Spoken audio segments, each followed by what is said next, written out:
Hello everyone, welcome to the Lake Rejuvenation and Management course. This is a collaborative initiative by Bangalore University, Friends of Lakes, Biome and Atree. The purpose of this course is to educate citizens on lake rejuvenation, covering both engineering and environmental aspects.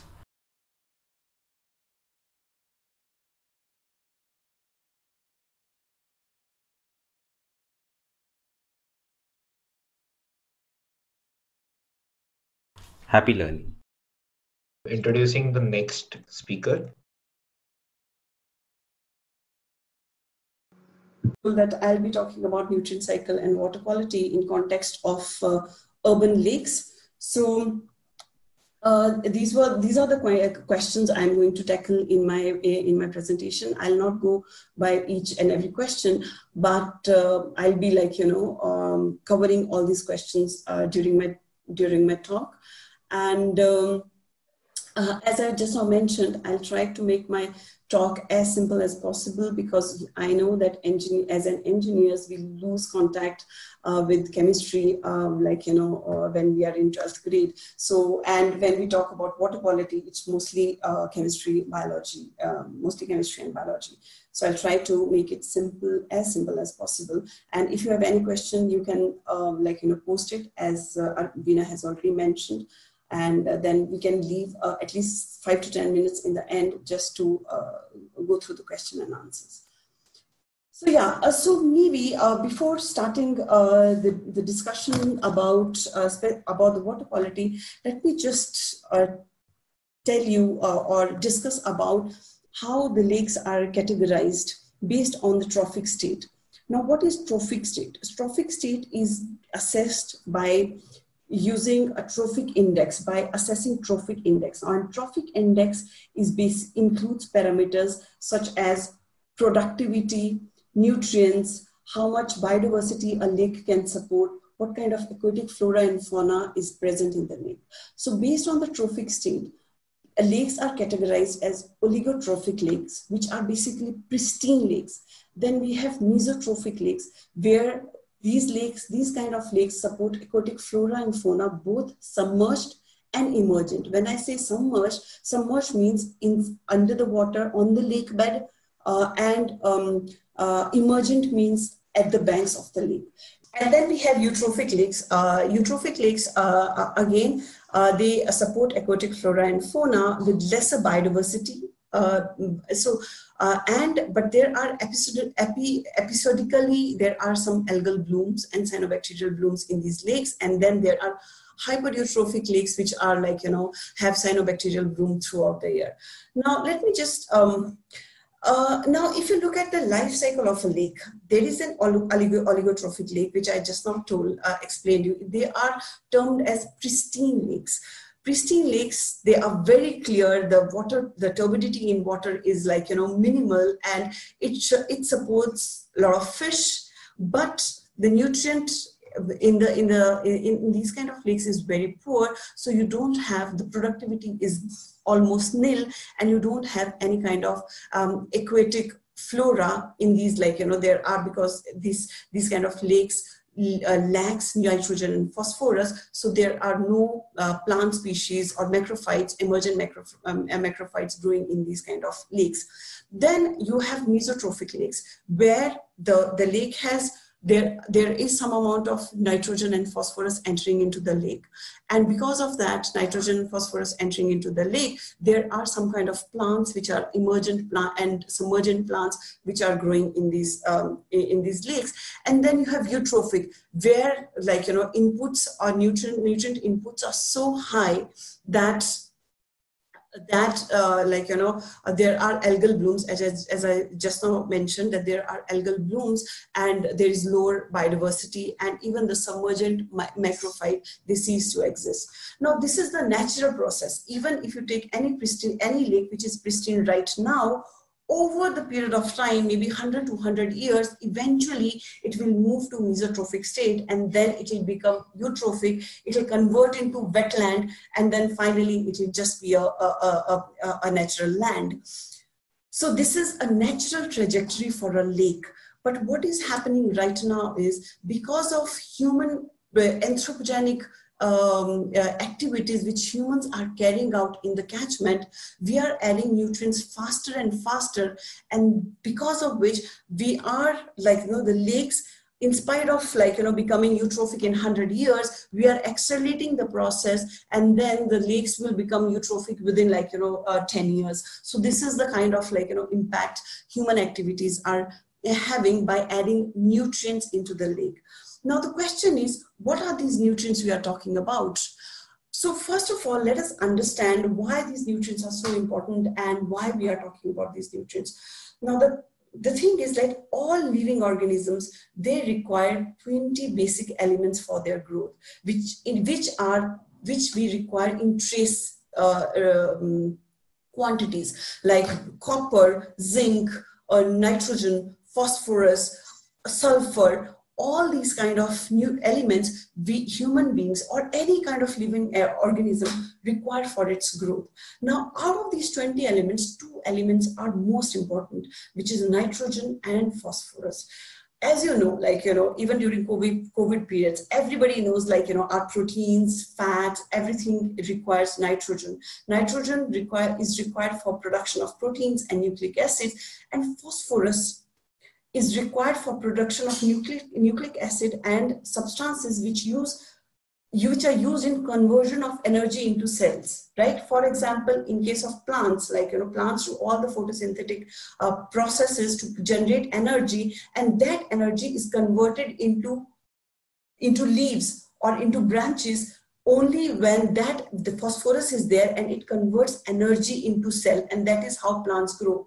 So that is why nitrogen and phosphorus are called as building blocks for living organisms. They are very, very important. So if nitrogen and phosphorus are there, plants will grow and their growth will accelerate. Now, from where these nutrients come into picture? Now, let us understand from where. So now we are talking about nitrogen and phosphorus, from where this nitrogen comes. So nitrogen is present in atmosphere. I think everybody knows, we have huge reserves of nitrogen gas in atmosphere. Now, the point here is, whatever nitrogen we are inhaling, that nitrogen directly is not getting converted into protein. So let me tell you, our proteins are made of amino acid, and amino acid is basically long chains made of nitrogen molecules. Okay, so this nitrogen, now if we inhale directly nitrogen, it doesn't mean that it will directly get converted into proteins. No, we can assimilate nitrogen only when it is converted into organic nitrogen. That is for humans. But for plants, they can assimilate when nitrogen gas is converted into ammonia and nitrates. Okay, and in earlier days, before Industrial Revolution, it was done by bacteria, right? It was before Industrial Revolution, it was done by bacteria. So we have this atmospheric nitrogen.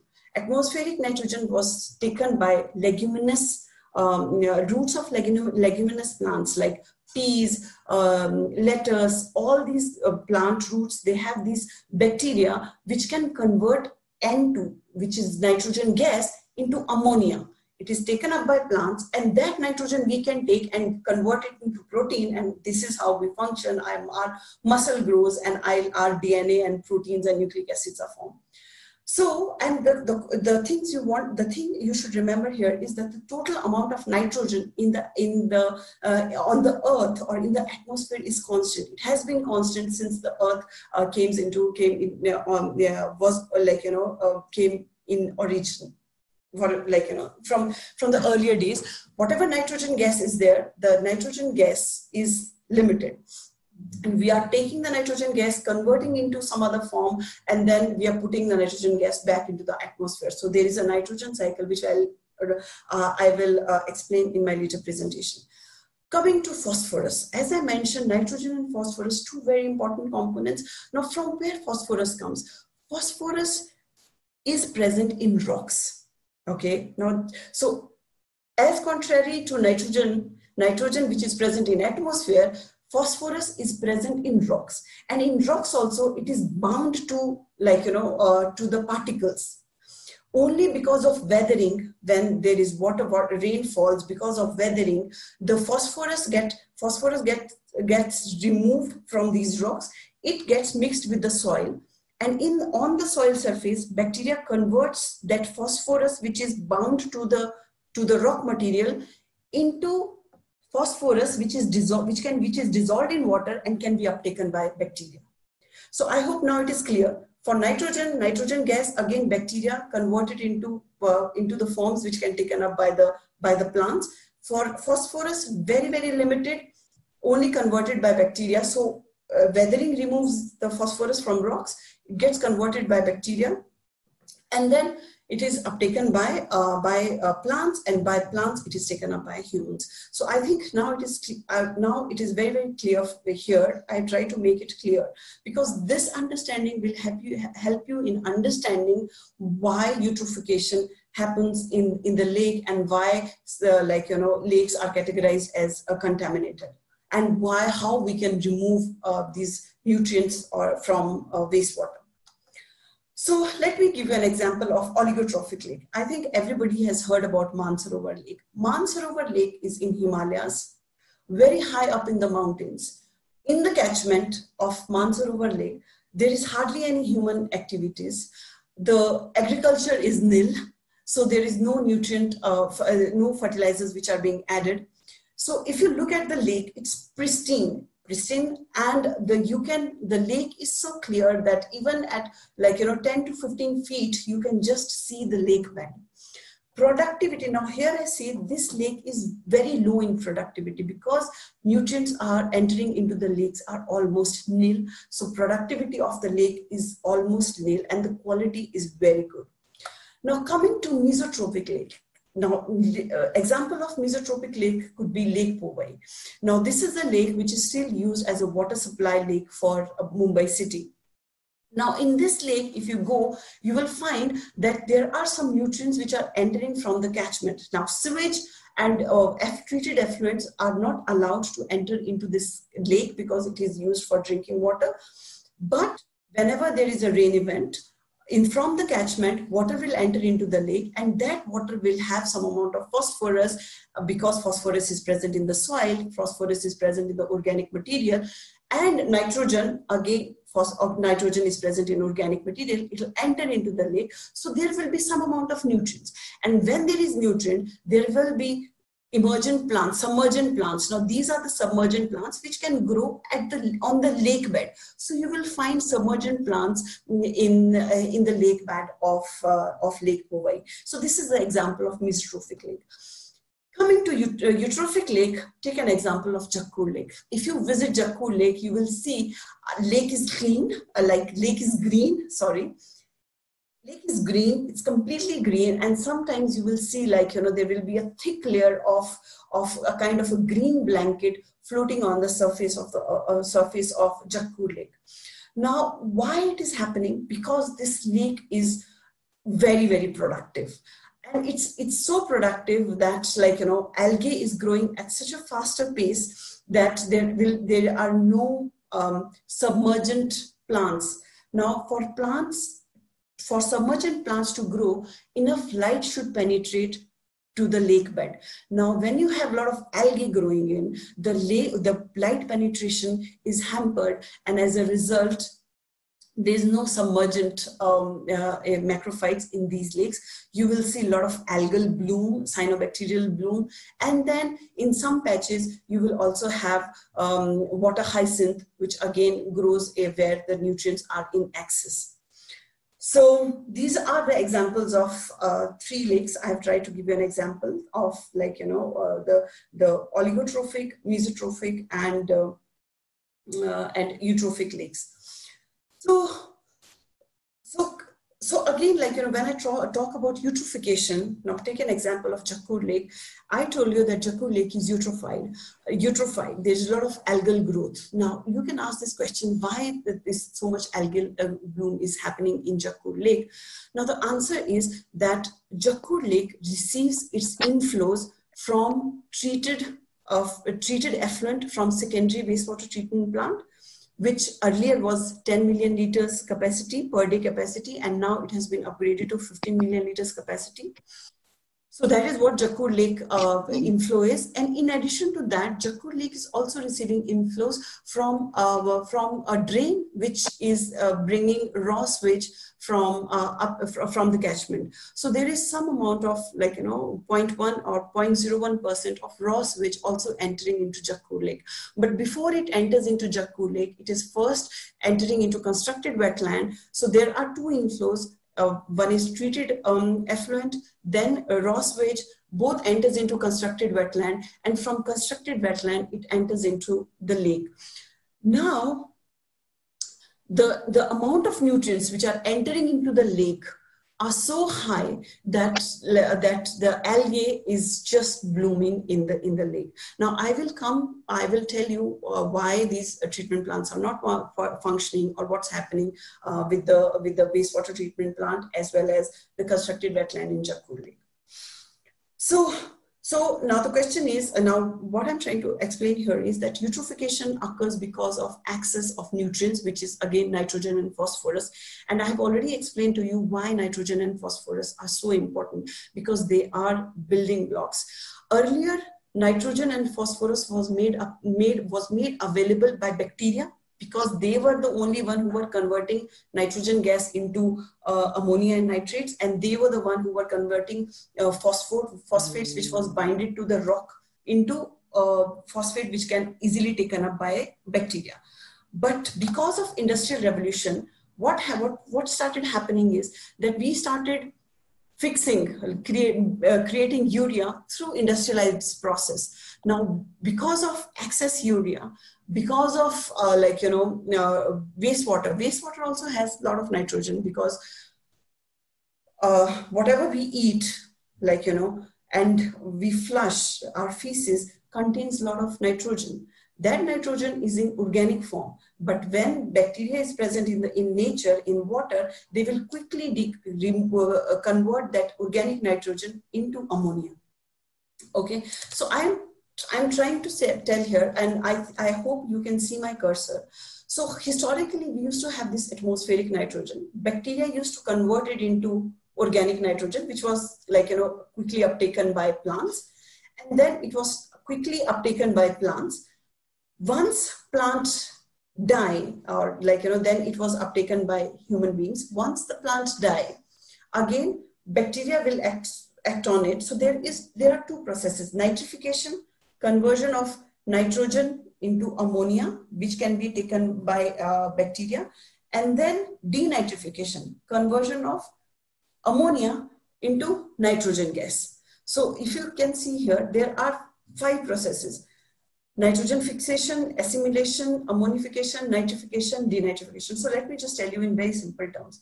There are bacteria and there is nitrogen gas in the atmosphere. Nitrogen gas, bacteria will convert into amino acids or ammonia, which will be taken up by plants. Plants and animals will eat plants, and then nitrogen will get into our bodies. Once plants and animals die, they decay.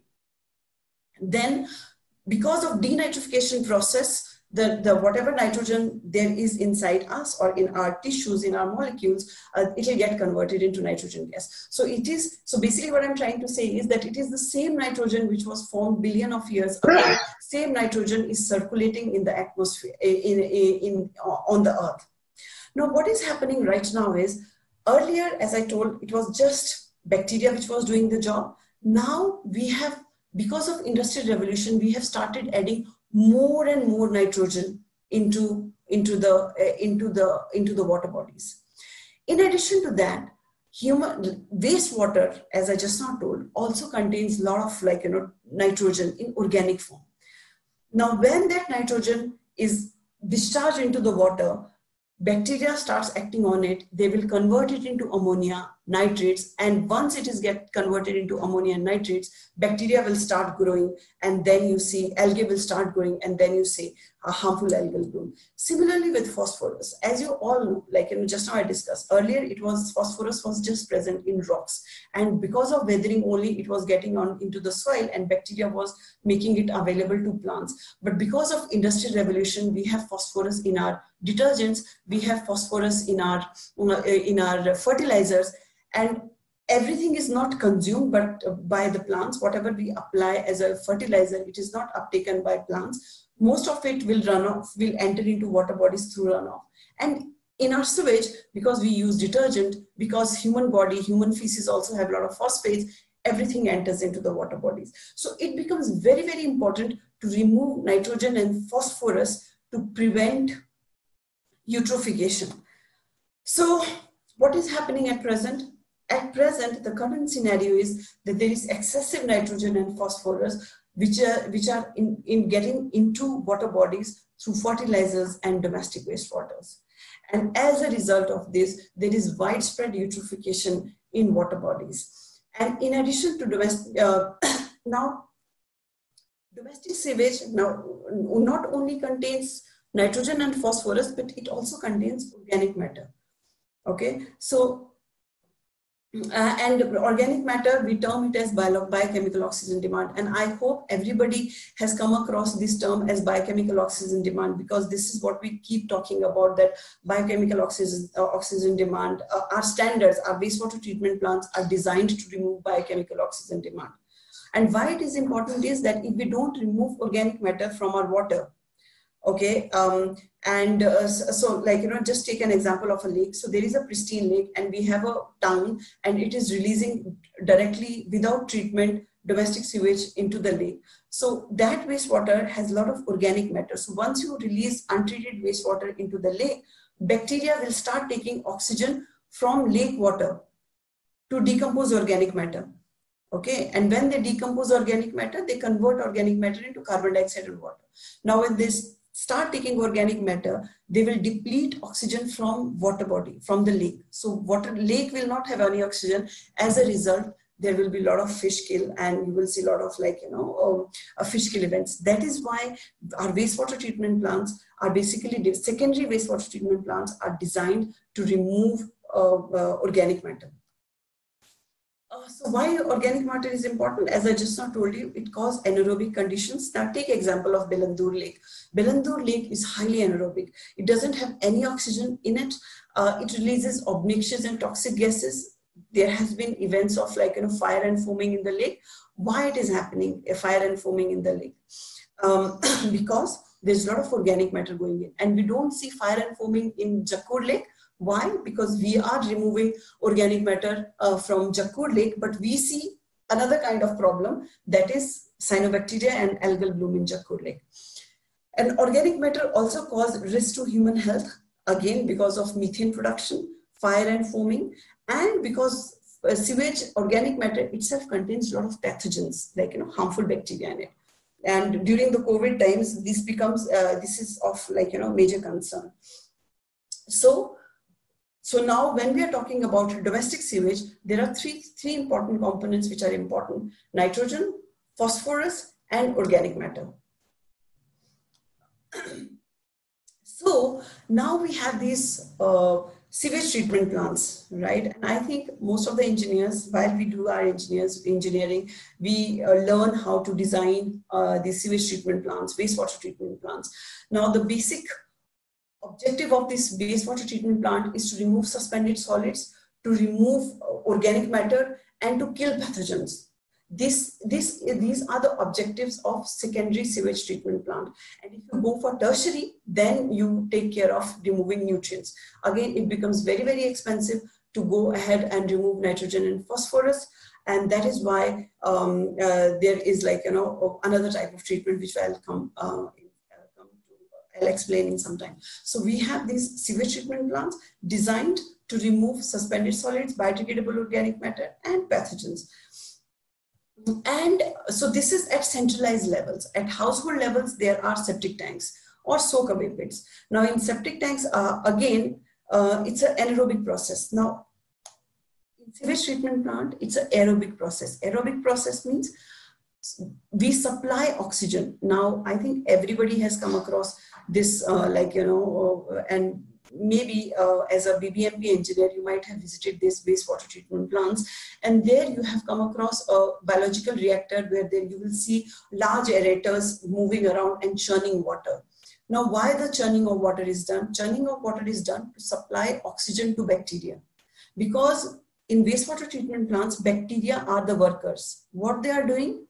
They are converting organic matter into carbon dioxide and water. And they are producing more microorganisms, which we call as sludge. Okay, so just understand here that in sewage treatment plants, we supply oxygen, and that is why the treatment becomes very expensive, because again, supplying compressed air or moving these aerators require a lot of energy, and this is the most energy intensive process, and that is why it's very expensive. Then here we have septic tanks for wastewater treatment. Septic tanks are installed at household levels. The small tanks, the retention time, like for how long water remains in the tank, it's around 48 hours, around 3 days. And it's an anaerobic process. Anaerobic means no oxygen is supplied. It's basically anaerobic bacteria which converts organic matter, and then further treatment is done through constructed wetland. Whereas in case of aerobic, in sewage treatment plant, retention time is 5 to 8 hours. So you can just see 5 to 8 hours retention time, but you have to input a lot of energy. Whereas in case of septic tank, 48 hours retention time, but no energy. So again, there is a trade-off between how much land requirements are there, because retention time is directly proportional to how much land area is required, and energy. Okay, so and then we have constructed wetlands. So as I just now told you that sewage treatment plant, secondary sewage treatment plant, and septic tanks, they don't remove nitrogen and phosphorus. They are not designed to remove nitrogen and phosphorus. There are processes which are there in a, wastewater treatment processes which can remove nitrogen and phosphorus, but they are very expensive. They are expensive and they require a lot of expert people to handle these processes at large scale. So then another option is deploying constructed wetlands. Now, I think if people have heard about Jakkur Lake is an example of a lake where there is a secondary sewage treatment plant and there is a constructed wetland. So constructed wetland is designed to remove nitrogen and phosphorus. Retention time of constructed wetland is around 4 to 8 days. So we design constructed wetlands so that it can hold water for 4 to 8 days. And removal efficiency until now, maximum removal efficiency which has been reported till now in literature is around 20 to 30%. So now, after understanding the types of lakes, eutrophication, what causes eutrophication, and how we can remove nutrients before they enter into the water bodies, let us try to understand lake restoration in urban context. Now, when we say lake is polluted, we are saying that there is a lot of so when we say polluted lake, the image that comes in our mind is Bellandur Lake, right? Bellandur Lake is so polluted that it is not even fit for irrigation. It's black, there is regular frequent incidences of fire in the lake, and the lake water is so bad that it is not even fit for irrigation. Whereas we have example of Jakkur Lake, which is restored, and according to people's perception, if you look at the table, it's termed as clean. That is as Veena was mentioning, that we have a descriptive way of characterizing the lake, and then there are normative values which are associated with the lake. So according to normative values, which is based on people's perception, lake is considered as clean, and currently the Jakkur Lake is used for recreation, fishing, washing clothes, washing clothes and irrigation, whereas Bellandur Lake is still used for irrigation, but not irrigating edible crops. As far as I know, they are irrigating flowering crops in the command area. So taking the example of these two lakes, I will just present you with some data on once the lake is restored, what improvements we see. Okay, so we have been monitoring these two lakes, water quality monitoring of these two lakes since 3 years now. Jakkur Lake we have been monitoring since 2017, and Belandur we started a year later. So I'll be presenting the data just to tell you that, just to show you that when lake is restored, that when we have STP and when we have constructed wetland, these are the two restoration interventions we have seen till now. So these are the two lakes I'll be comparing just to give you an idea of what happens when lake is restored. There's Jakkur Lake, which is in the northern part side of the Bangalore, and then we have southeast part Belandur Lake. So what we had done is we did measure a lot of water quality parameters, but for the ease of understanding, because I have only explained to you biochemical oxygen demand, I have explained to you total nitrogen, total phosphorus, pathogens, and cyanobacteria. So I'll be, and methane and gases. So I'll be just explaining or talking about these parameters. So you can see in pictures how we do the monitoring of the lakes. So we pick up samples for gas measurements, we pick up samples for water quality measurements, we pick up samples for dissolved oxygen measurements. And so we have a fully fledged lab at the A3, and in case BBMP engineers are really interested in understanding how water quality of lake is monitored, what kind of instrument is used, I think we are open to either conduct a training program for BBMP engineers or to post online videos. As Veena was mentioning, we can definitely come out and post those videos just to inform or transfer knowledge to citizens on how we carry out lake monitoring. So that can be done. So these are the two lakes I'm talking about. So this is the Jakkur Lake. So there is STP, then there are constructed wetlands, and these are two inlets, and then we also have outlets. And whatever boxes you are seeing are the sampling locations for which lake we have been sampling the lake. Similarly for Belandur has these three major inlets and these two outlets which we have been sampling. So coming quickly to the BOD levels. Again, if you look at the Jakkur Lake and Belandur Lake, what you will see is that in Jakkur Lake, inflows, now the inflow JK3 is coming from the STP. Inflow BOD levels are very low, very, very low, which means that when you have STP in place, your inflows, BOD, organic matter entering into the lake is much less. But then you see that even in the outflows, the BOD level is not reducing, or the BOD level is almost same. Now, why it is happening is because there are nutrients entering and it is getting converted into algae. Now, what is algae? Algae is also our organic matter. And once you measure it, it will also contribute to BOD of the lake. So basically, I'm trying to say is that yes, STPs are definitely having an impact. We are getting reduced BOD into the lake. Even the in-lake BOD is much less. But if you look at inlet and outlet, there is not much difference. Whereas if you look at Belandur Lake, the inlet BOD from the inflows is very high. It's there is a lot of variability because sometimes there are rain events, sometimes so it's all more than 100. And maximum goes up to 200 and 250 milligrams per liter, which is almost equivalent to what you see in raw sewage. And even in the outflow, the levels are very high. Very high BOD levels are there. Okay. And again, the point I want to also mention here is that for recreational use, if you go by Central Pollution Control Board's guidelines or standards, for using a lake for bathing or for recreational use, BOD level should be less than 3 milligrams. And getting to those BOD levels for urban lakes is next to impossible at present, because the kind of investment we need to remove that organic matter and bring down the organic matter to 3 milligrams per liter is huge. So we really need to rethink how much levels of BOD we want to target in our lakes. So this is the one thing. So basically the takeaway from this slide is that yes, we have seen reduction in BOD levels within Jakkur Lake. Looking at the fecal coliforms, which is basically pathogens. So you can see that in Bellandur, pathogen levels are very high. Even at the outflows, you can see pathogens level are very high. Whereas in case of Jakkur, we have seen reduction in pathogens levels.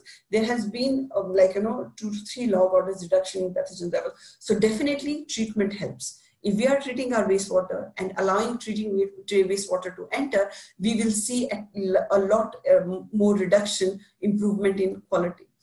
Coming to methane gas, so as you know that there was a lot of issues around Bellandur Lake catching fire. So we did picked up samples of dissolved gases in Bellandur Lake, and you can see that the level of methane gas in Bellandur Lake is around 10 times, around 100 times higher than what we saw in Jakkur Lake, which means that when a lot of organic matter, sewage with a lot of organic matter is entering into the lake, the suspended solids are depositing into the lake bed, and because there is no oxygen, anaerobic bacteria are converting organic matter deposits at the lake bed into methane gas, and that is the reason we see so much frequent fire events in Bellandur Lake.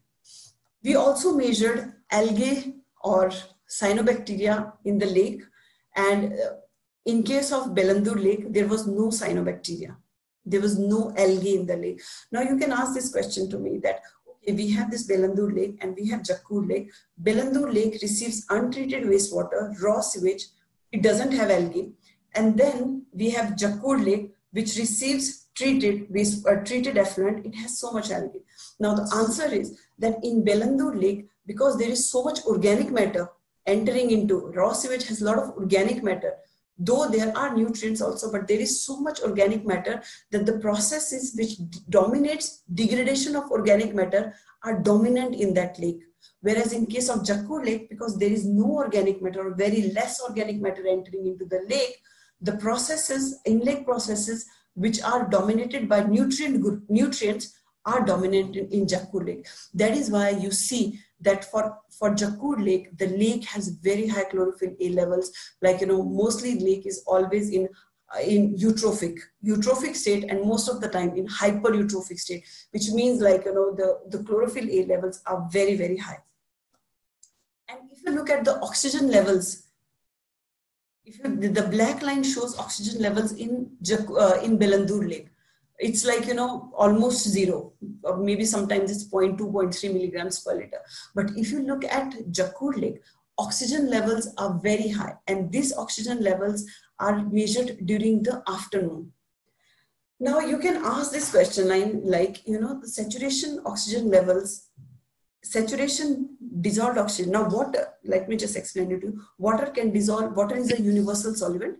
It can dissolve everything in it, all kind of elements, all kind of nutrients get dissolved. Even gases dissolve in water, right?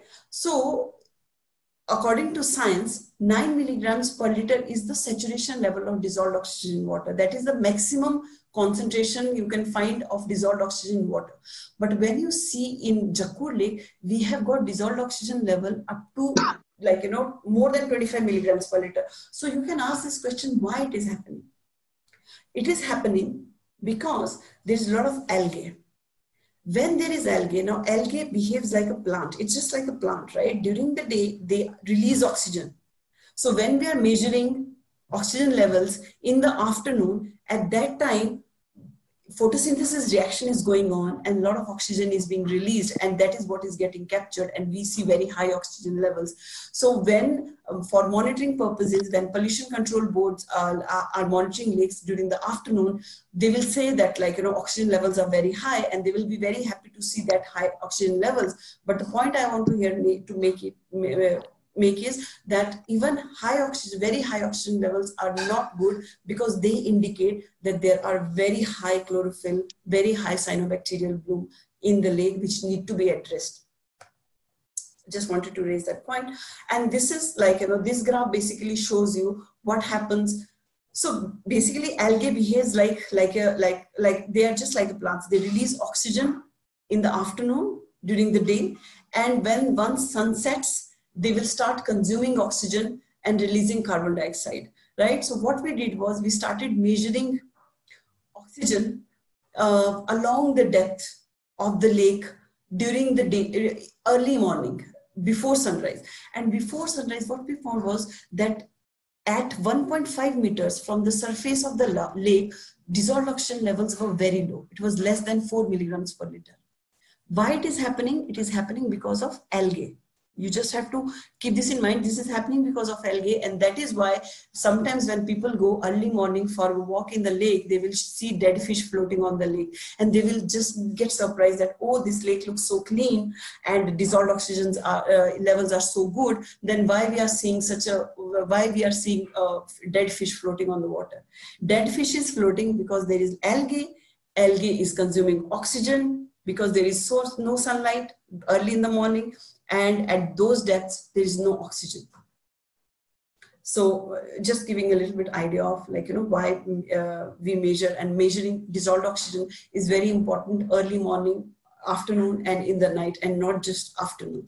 So now the question here is, now I told you that there is Belandur Lake, Jakkur Lake. Belandur Lake has fire and foaming problem. Jakkur Lake restored, but still has some issues with fish kills and bird kill events. Now, after when these things started frequently happening in Jakkur Lake, there were other additional interventions which were done at Jakkur Lake, and also additional interventions done at Belandur Lake. And then I will also discuss about goals for restoration. Now in this slide, I will tell you that earlier there were 10 MLD STP, then it was upgraded to 15 MLD STP, and additional technology was employed to remove nitrogen. Okay, and in addition to that, effective microorganisms balls were added into the lake. So balls were added at the inlet and the outlet of the lake, so that these balls are made of some kind of a bacteria which can eat up nutrients, eat up microorganisms, so that the lake water quality is improved. So we wanted to look at the effectiveness of interventions, how effective these interventions are. So if you look at the x-axis, you will see before STP was upgraded, after STP was upgraded, and after STP was upgraded, and when EMB wall was added, what were the nutrient levels? Okay, so we did not see any improvement in that. And for constructed wetland also, we did not see any improvement. So what I'm trying to say here is, the takeaway from this slide is that even after deploying the interventions at the inlet, we did not see any change in the nutrient levels. Nitrate levels were almost same. And this slide shows you at the outlet of the lake at JK6 and JK7, before EMB walls and after EMB walls, there was no change in BOD levels, no changes total nitrogen and total phosphorus and total nitrogen level. So now you can ask this question that, okay, even when intervention was deployed, why don't we see improvement in lake quality? There should be some improvement in lake quality, right? So I will give answer to these questions after I will talk about Belandur Lake, what was done in Belandur Lake. So basically, again, this slide shows that there is no significant improvement in the BOD quality at the outlet, no significant improvement in the total nitrate and phosphate levels at the outlet of the lake. Coming to intervention deployed at Belandur Lake. So these are, I told you that there were three major inlets which were discharging raw sewage, raw wastewater into Belandur Lake. So you can see what was the main intervention was done was that they started aerating, or BDA started aerating the drain. Now, coming to the concept of retention time, I told you that, in aerobic treatment plant, in STPs, we need to give at least 5 hours of retention time, 5 to 8 hours of retention time for bacteria to grow and consume organic matter and convert it into carbon dioxide and water. Now, if we are directly doing this kind of aeration in a flowing stream, do you think that any change will happen or any improvement in water quality will happen? Water is just flowing. We are not even providing oxygen to these bacteria for maybe even for a minute.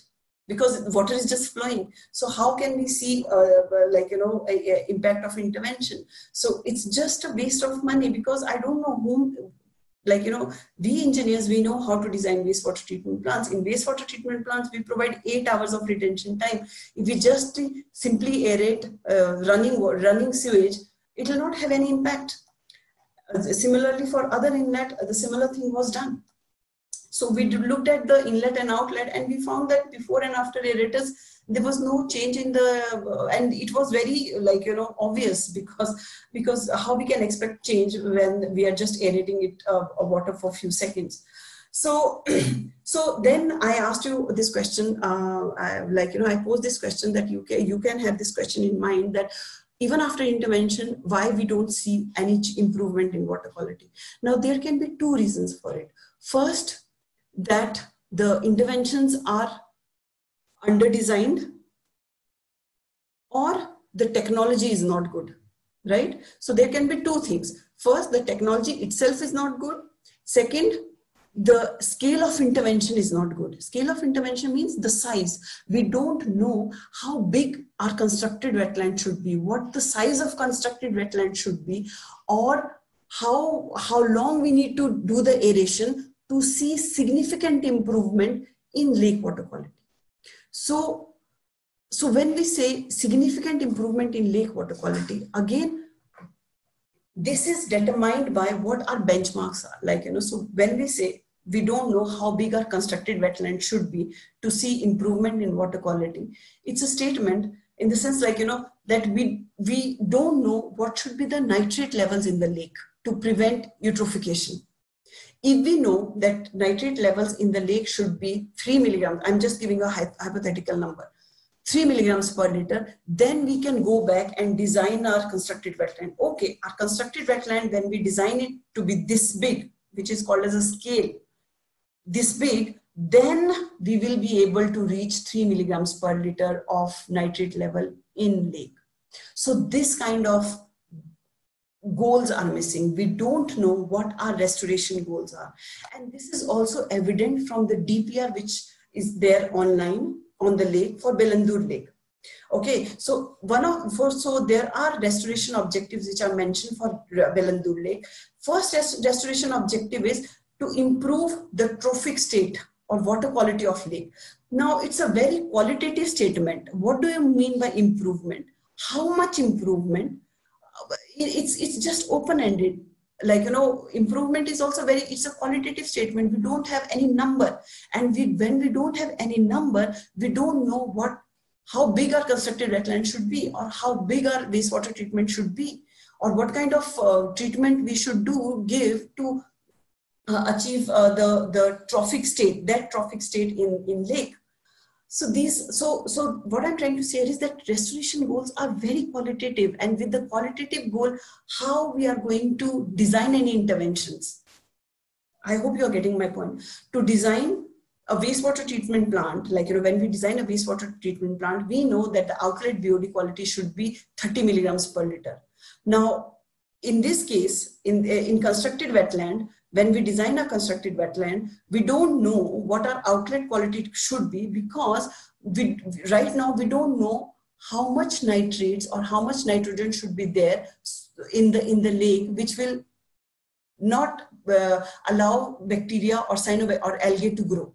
So in the absence of these quantitative goals, we don't know what kind of interventions we want to put in place. And as Veena also mentioned in her talk, that there are various agencies, and different agencies have different, though the intention is good, intention is to achieve clean lakes, but the approaches are very different. Now, in case of BDA, when the DPR is prepared, it's left open-ended that we want to improve trophic state without even mentioning whether we want to have oligotrophic, mesotrophic, eutrophic, which state. And then when it comes to auditing agency, it's a report which I accessed from state CAG India, prepared by Karnataka state government. They were looking at the restoration project and how effective restoration project have been. And what they did was they started comparing the quality of lakes to class B. class B is the quality where BOD requirements is 3 milligrams per liter. Okay, and pathogens should be 500 mpn per 100 ml. It's a kind of quality which is maintained in Ganga river when river is used for mass bathing. Now, I pose this question to you that when in urban context, when lake is receiving treated effluent from secondary treatment plant, is it possible for us to achieve this quality?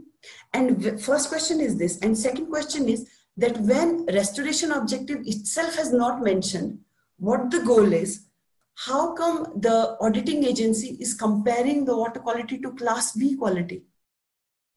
So there is like, you know, very there is so much discrepancy in the way the restoration plans are implemented and the plans are and effectiveness is measured. There is so much difference in that. Again, just now showing you that the quality is very high, like in the quality we are trying to, the way auditing agency monitors the quality, they are saying that it should be class B quality, which is like, you know, in the current condition with the current amount of finances we have, it's very difficult to achieve. I think that's why it's very, very important to have realistic goals in mind rather than having these goals which are very hard to achieve, and then we will non-comply every time. Like, you know, BBMP, BDA will never be able to comply with these goals because these goals are non-achievable in the current scenario. You need huge investment. Let us have a goals which can be realized in the current scenario. So coming to Pollution Control Board now, again, like, you know, so Pollution Control Board also comes into picture because they have their mandate is to regulate surface water body, right? So they pick up sample from lakes and they say which category lake water quality falls, whether it is A, B, C, D, E. So this is the water quality index. So they have also come up with the water quality index. So now you can see in this table, based on the class, they are saying that Belandur Lake falls in class E, which is saying it is fit for irrigation. But then water quality index is saying it is unsatisfactory. Unsatisfactory as a drinking water source. But the question is, are we trying to achieve, are we trying to go for a drinking water source, or are we trying to restore Belandur Lake for drinking water? These kind of contradictions are like, you know, are there which need to be resolved. So I think all the agencies need to come together and sit down and come up with a clear vision and a single vision for the lake. And then our center at CSCI center at ATRI has come up with a very nice document of how to solve lake problems. We have come up with these 4 steps. I have provided this link. If the PPT is shared with you, you can go through this link, read this document, and then you will come to know how we can go step by step to achieve clean lakes in lake. So I think the first important thing is to have consensus. There are various stakeholders. Every stakeholder has a different definition of clean lake. To have a consent on what do we mean by clean lake, and then have a quantitative restoration goals which are economically feasible, and also engaging with stakeholders. So AG has been engaging with stakeholder, and we are also creating, Veena can explain it more later on citizen dashboards, but this is like, you know, we are creating this online platform where citizens can also contribute in monitoring and managing lake water quality. And we are also working on developing technologies, decentralized technologies to treat water. So as constructed wetland is one of the technologies, but there are also other technologies for which we don't have any evidence whether they work or not. So we are also creating, developing these kind of technologies.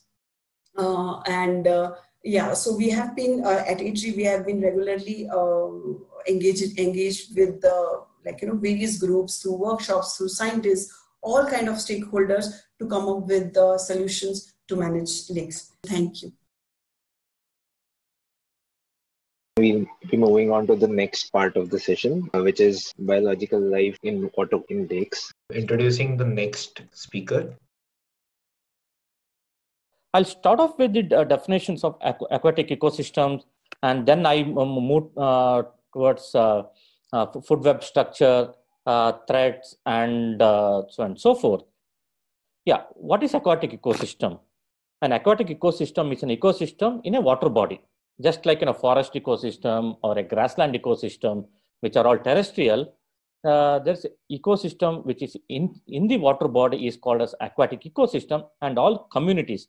Community here, I mean the number of the plant species or animal species that are dependent on each other and live in a fully aquatic or semi-aquatic environment.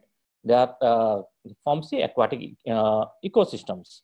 There are two types of aquatic ecosystem. One is freshwater, the other one is marine. So marine include sea, ocean, and estuarine systems.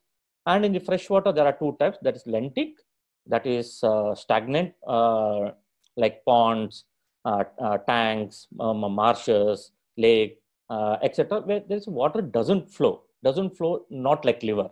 They are stagnant. They are called lentic ecosystems. The second one is the lotic, which is moving or flowing. That's mainly composed of streams and rivers. So freshwater is defined as having a low concentration, usually less than 1%. So all the plants and animals which are found in the freshwater ecosystems are adjusted to very low salt concentration, and they cannot survive in the area of high salt concentration. For example, amphibians, the frogs which breed in the freshwater ecosystem, they cannot survive even the slightest increase in the salt concentration. They are highly adapted, and their physiology is such a manner that they cannot survive in any of the, even if there is a slightly increase in the salt concentration. So this 1% of the total Earth surface has got fresh water, which is available, and out of which this 1% has got 10% of the total described biodiversity. That's a huge number. We always think that marine has got more number, followed by terrestrial and the freshwater environment. But if you consider the proportion of species present in the freshwater is much higher than the terrestrial and marine ecosystem. That's why the freshwater systems are unique. And in terms of endemism, endemism here, I mean that the species found only in one location and nowhere else in the world. That is called as endemicity.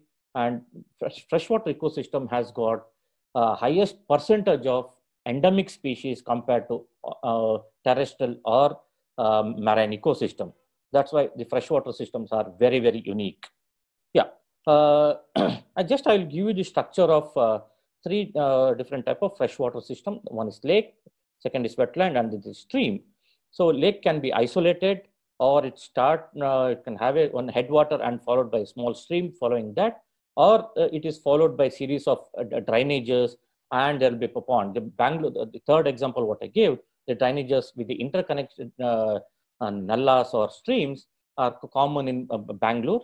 Even the high altitude lake like Gurudangmar or Changu in Sikkim, that forms the series of lakes which are interconnected with each other.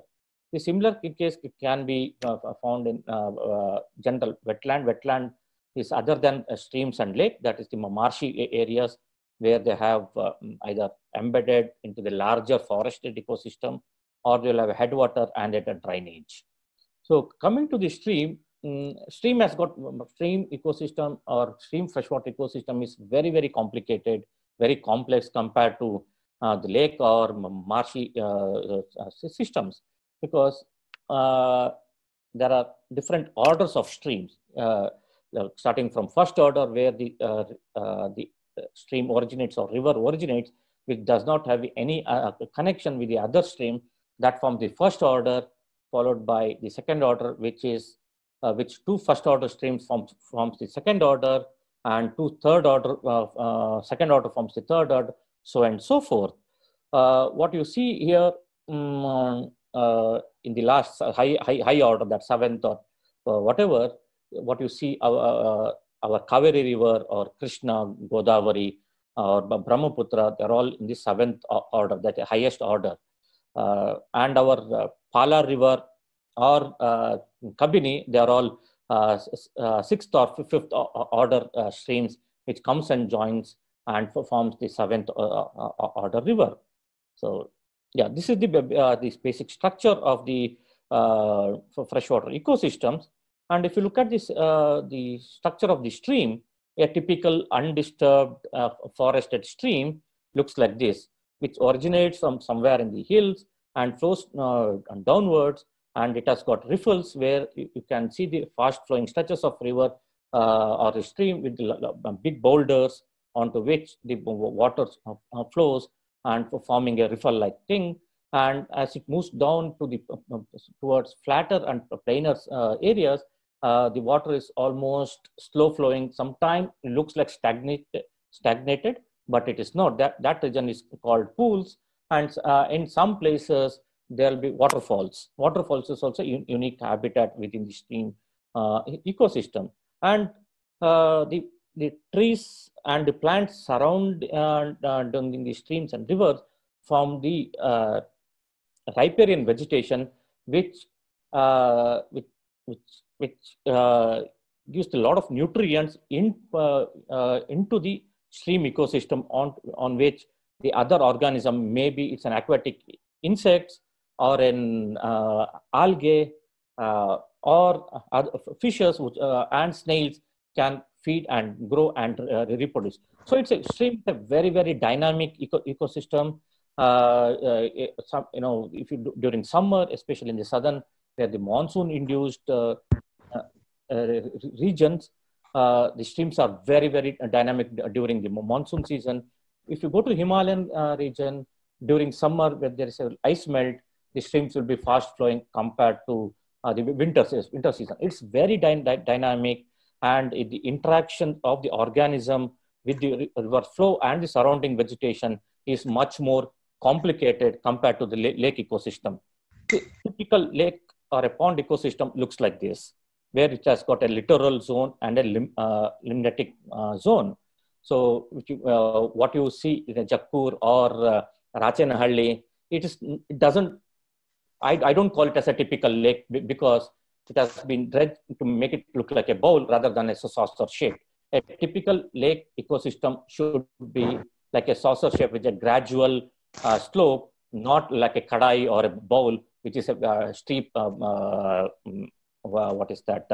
edges, which doesn't harbor diverse biodiversity. So if you look at this structure of a lake, you have the plants of different functional traits occurring at a different depth of the water. And in different depth of water, different type of organisms feed and reproduce. For example, a large egret, what you see in Jakkur or Rachenahalli lake, like in a purple heron or a gray heron, they feed in the slightly deeper section of the littoral zone compared to the small sandpipers, to the smaller herons. They feed on the narrow or a shallow zone of the lake, and the ducks and geese and pelicans, they mostly found in the limnetic zone, which is open, highly light influenced area of a pond or a tank.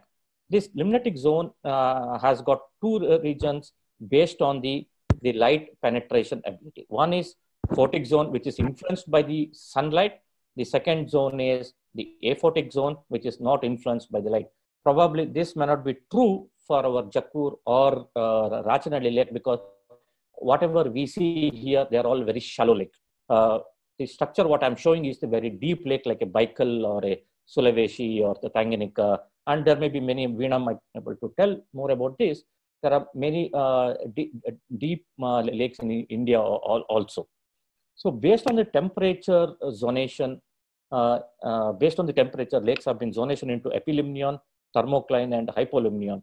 The hypolimnion is the region where there's a temperature is much lower than the the atmosphere or epilimnion. Thermocline is in between the surface-induced temperature to the hypolimnion.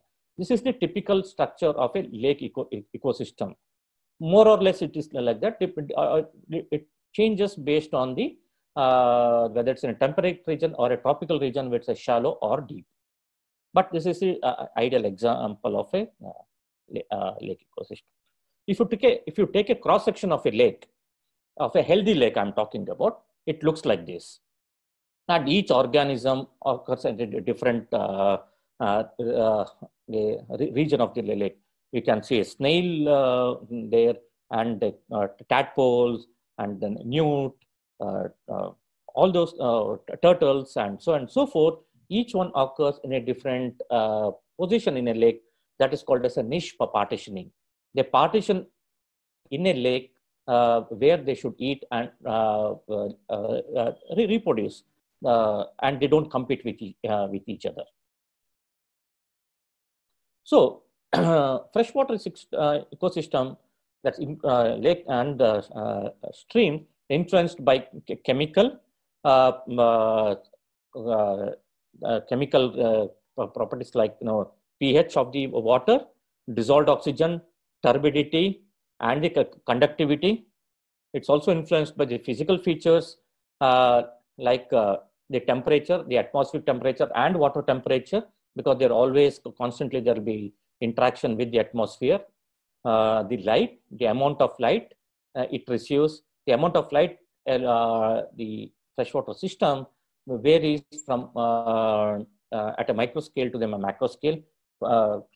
And the current is the water current. It may not be major issue in a smaller lake or a pond, but the current influence to a larger extent in a larger lake on how and where the biodiversity is distributed, and also the occurrence of the nutrient. The final, these two, physical and chemical, influences the distribution and the presence of biological elements or biodiversity in a lake.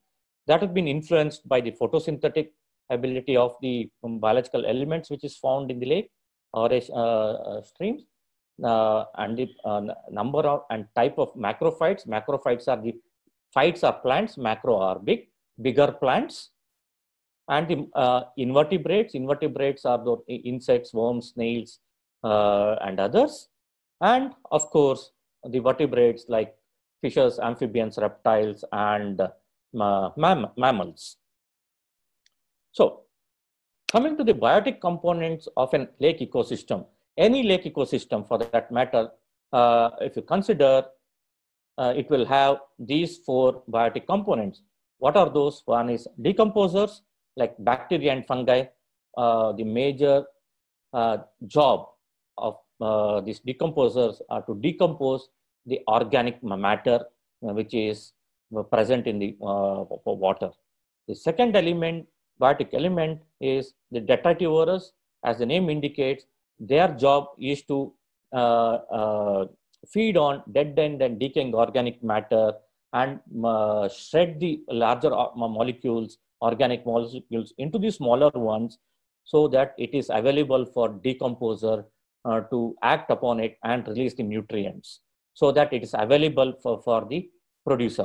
The producer here are the plants, both macro plants as well as the micro plants.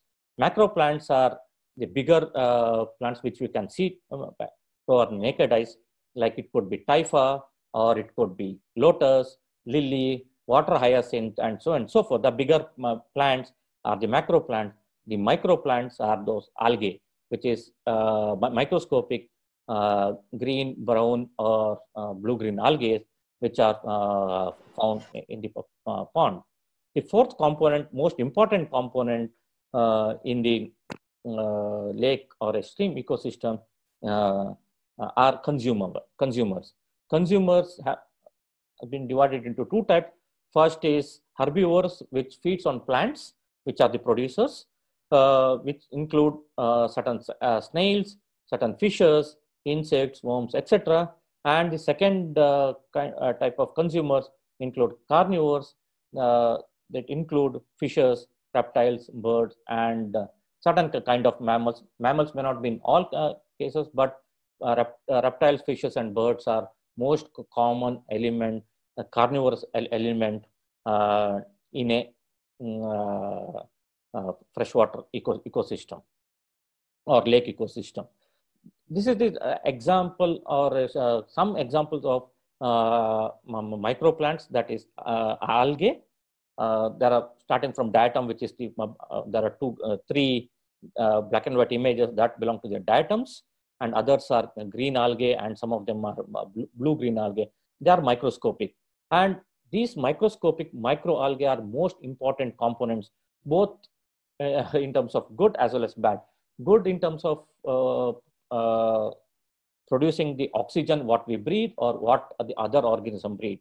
The algae together from releases nearly 50% of the oxygen what we all breathe.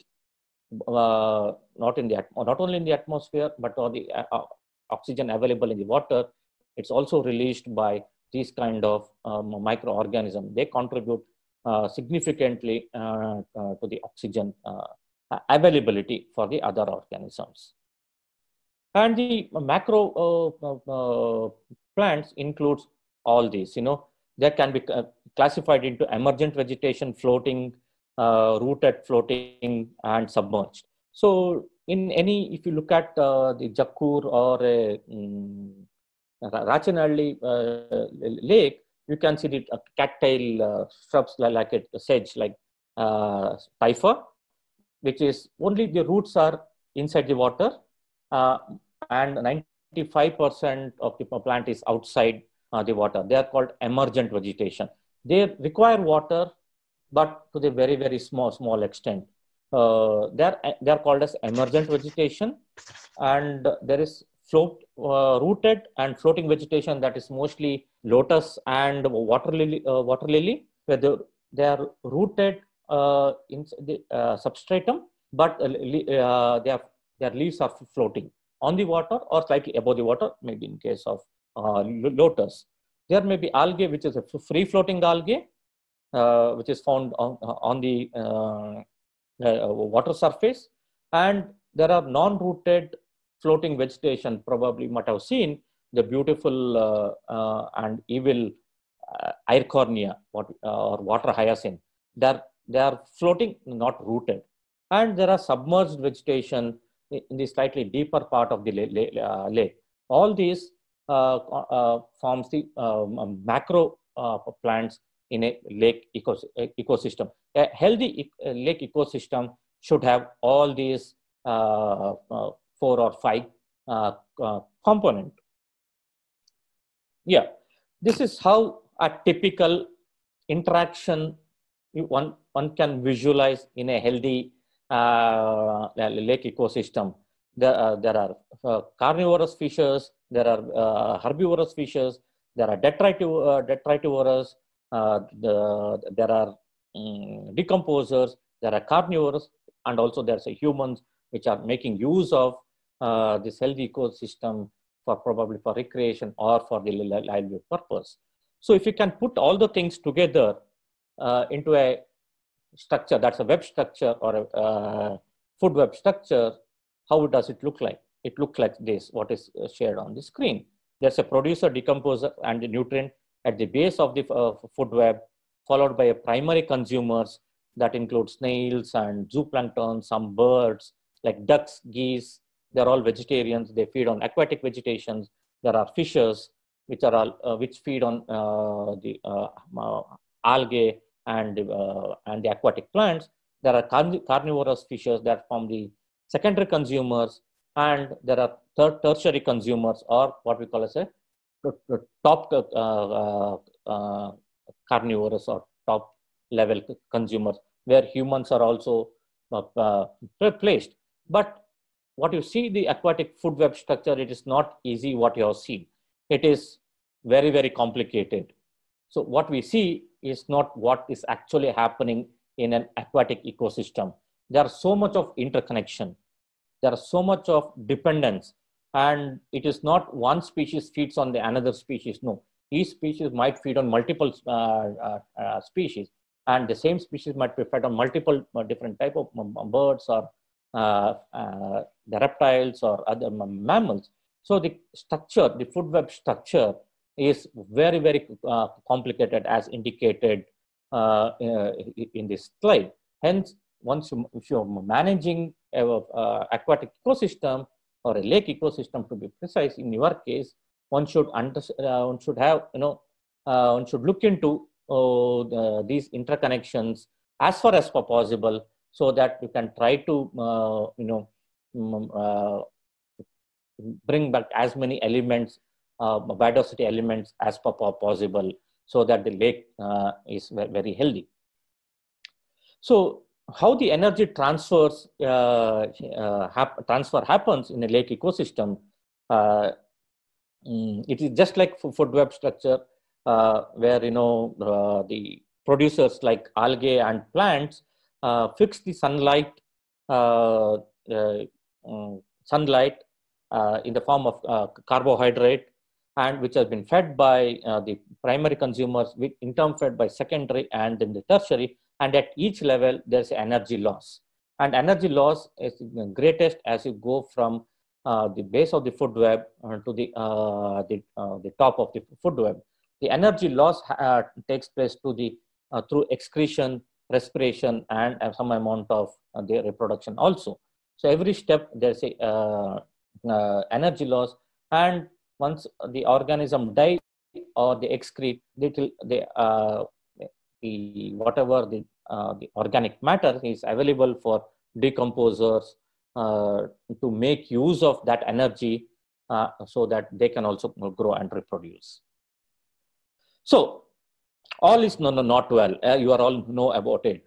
So since 1980, 64 to 71% of the wetland has been lost, and ASA has seen the highest loss of wetland since 1980, as you can see in this graph. And Brahmaputra and the Ganga regions are the highly influenced by the human activities.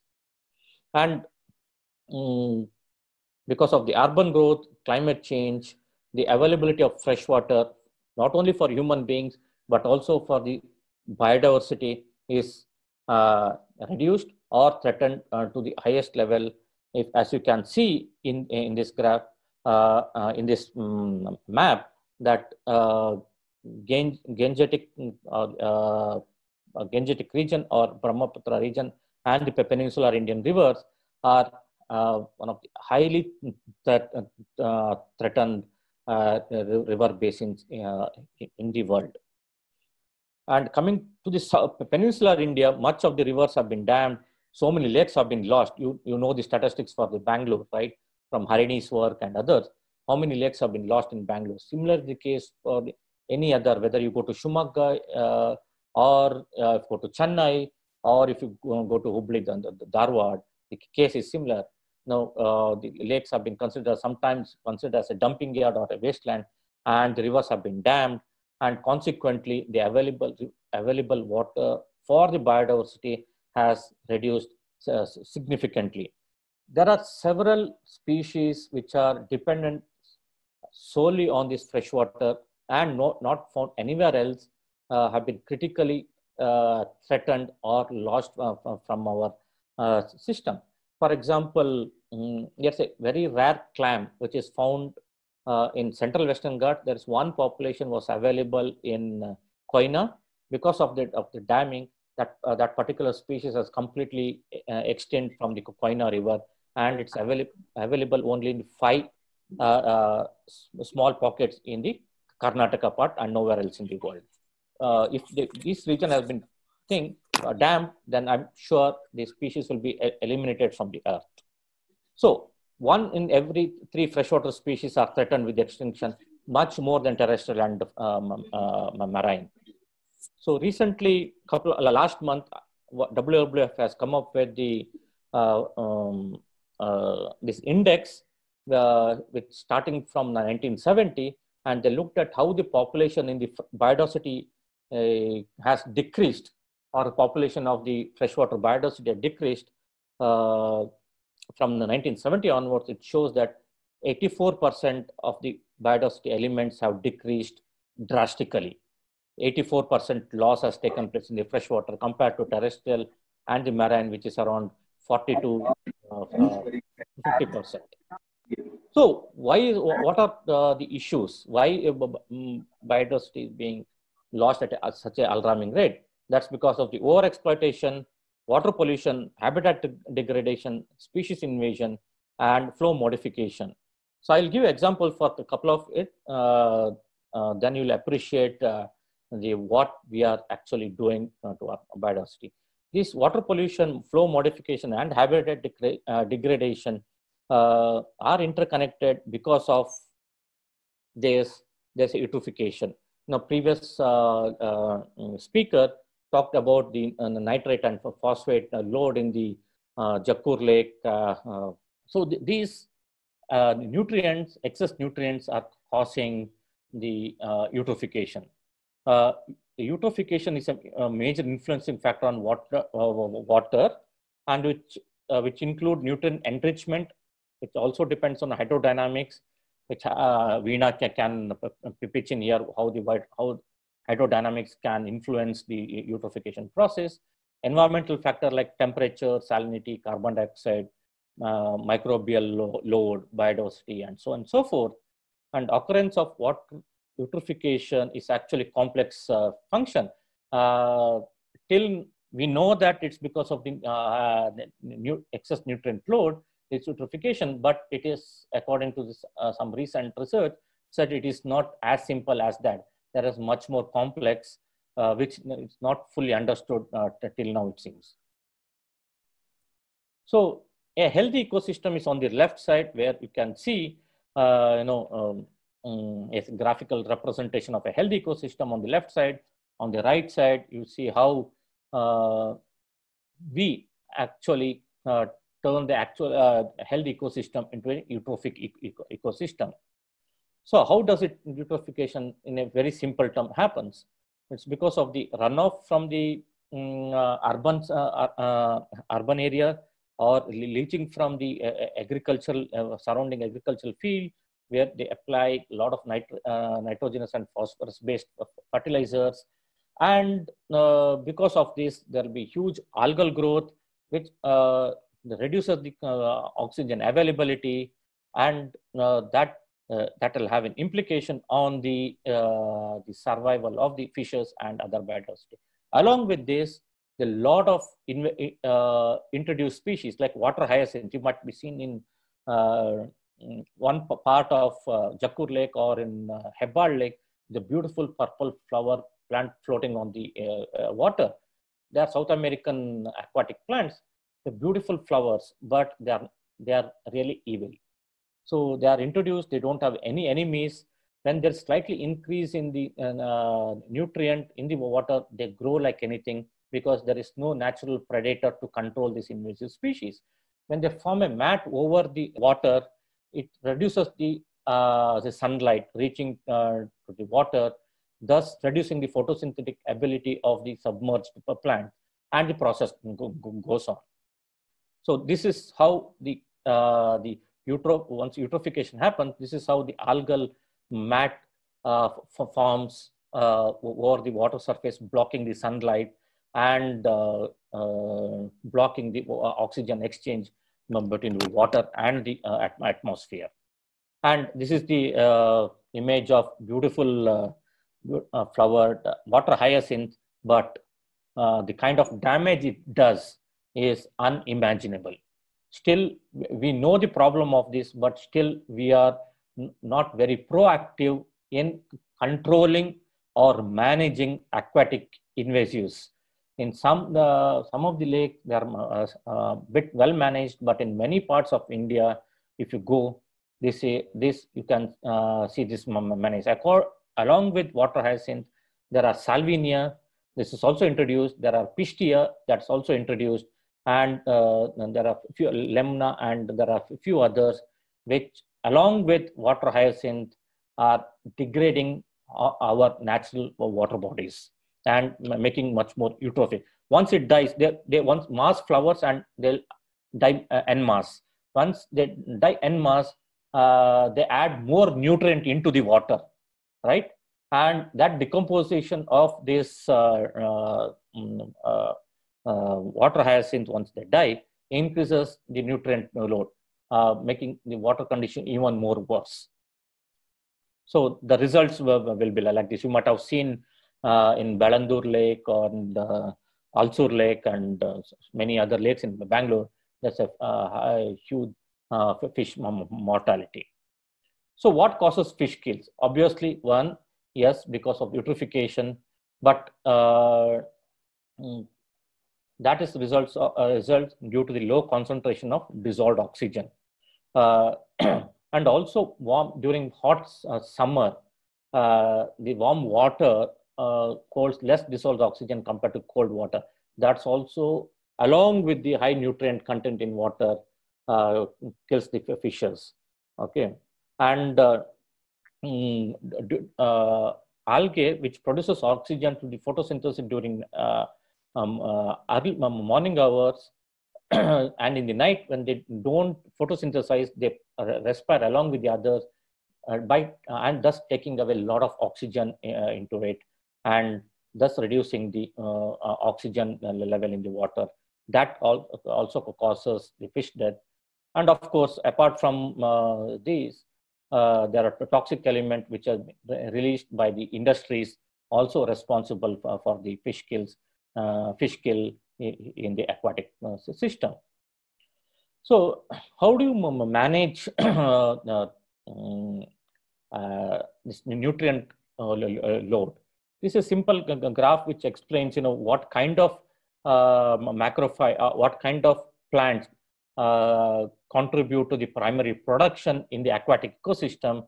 If you want to manage a pond, if you know that these kind of what kind of macrophytes to be planted or managed, that will have a great implication on the health of the aquatic ecosystems.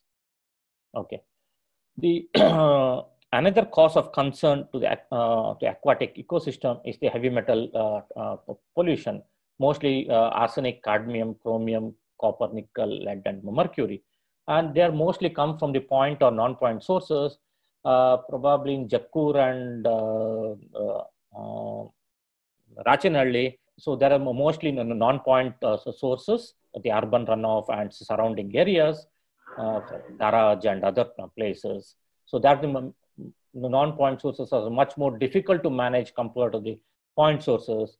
Point source, the greatest examples come from all those tanning industries along the river Ganga in Uttar Pradesh. They directly release a lot of untreated water into the river. That forms the point sources, and all the urban runoff or runoff from the agriculture forms in non-point sources.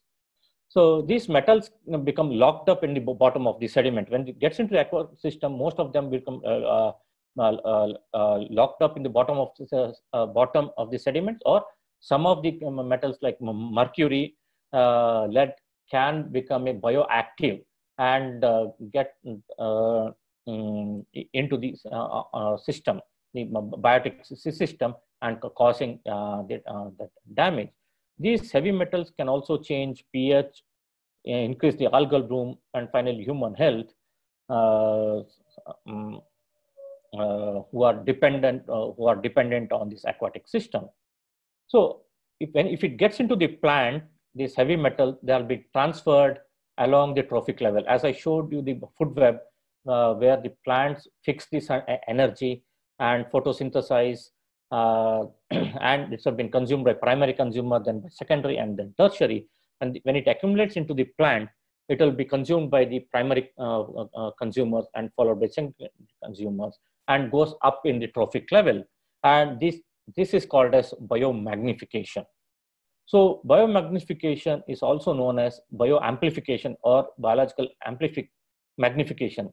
This is nothing but the concentration of a toxin, such as pesticide or heavy metal, in the tissues of the organisms successively at the higher food chain. One of the classical example of the biomagnification, it comes from the American bald eagle. That's a national bird of North America. Americans are very proud of that bird because huge eagle, beautiful black, white head and black body. What has happened to that? Population has declined significantly because of three reasons. One is habitat destruction and modification, probably the hunting and all kind of things. And the third major problem was from the biomagnification of DDT. DDT, which was used as a pesticide in the agriculture, got accumulated in the water, then it's passed on to zooplanktons, to fishes, and the larger fish. The bald eagle and osprey and those kind of organisms, they feed on this secondary consumer fishes. So these fishes have already accumulated the pesticides and heavy metals that gets accumulated successively as shown in this figure. What has happened in the bald eagle was the eggshell have become very thin due to the DDT accumulated in the body. DDT has influenced the reproductive system. So that has led to the eggs with very thin eggshells. When the bird sat on it for incubation, the eggs used to get damaged. So this is the kind of impact the pesticides and heavy metals are influencing the biodiversity. This is one example. There may be many other impact on the biodiversity elements. So what can be done to reduce the pollutant? One is the very eco-friendly and biological way of reducing without using any chemical is the bioremediation. Bioremediation is the process is to treat contaminated media by altering environmental condition and usually using micro and macroorganisms like plants. So where they absorb these the pollutants and they store it in their stem and leaves. I know that there are problems with this. We can discuss about it in the discussion section. So one of the effective way of treat the polluted water is to go for bioremediation. There are a lot of studies has happened across the world to show that how bioremediation is actually helping in purifying the water. Our Dr.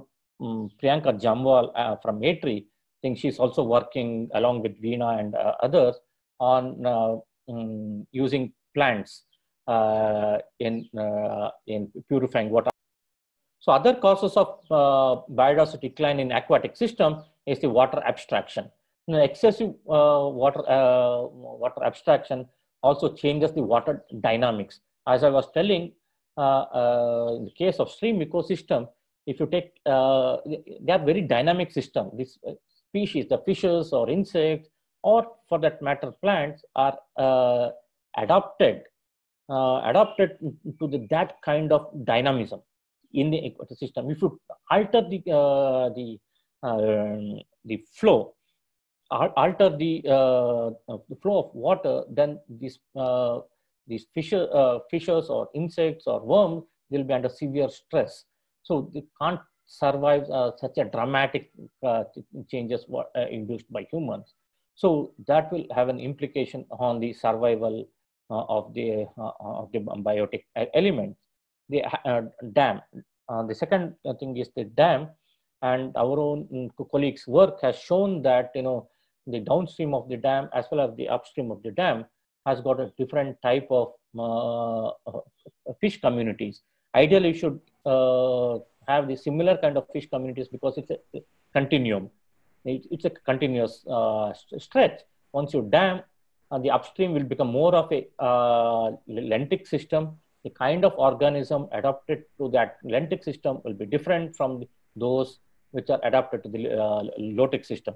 The downstream, what will happen is because of the blocking of the water flow, the stream will become dry, and those organisms which are obligate, water dependent, have gone extinct, or the population has declined drastically. Our own colleagues' work has shown that. The dynamic fishing, especially in the ponds and the rivers, have got an implication on the larger biotic structure of aquatic ecosystem, because dynamic fishing, dynamite fishing is not specific. It can kill anything wherever they have put the dynamite. So this is one of the most damaging kind of fishing, which even now, though it is banned, but still occurs in some parts of Western Ghats, which I have seen personally. So encroachment also leads to the habitat degradation and habitat quality.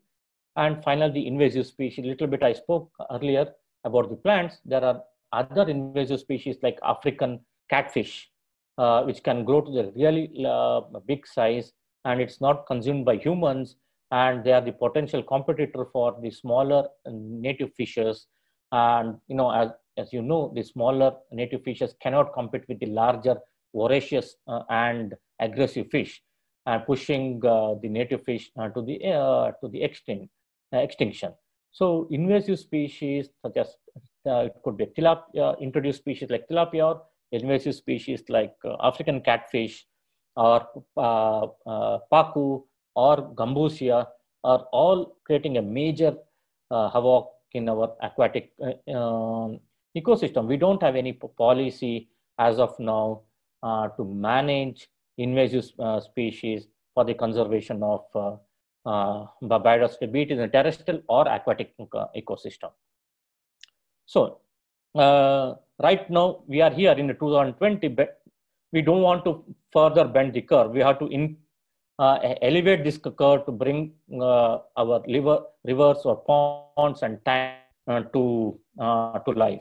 So we have to take necessary action to conserve aquatic ecosystem. Thank you all of you for patience.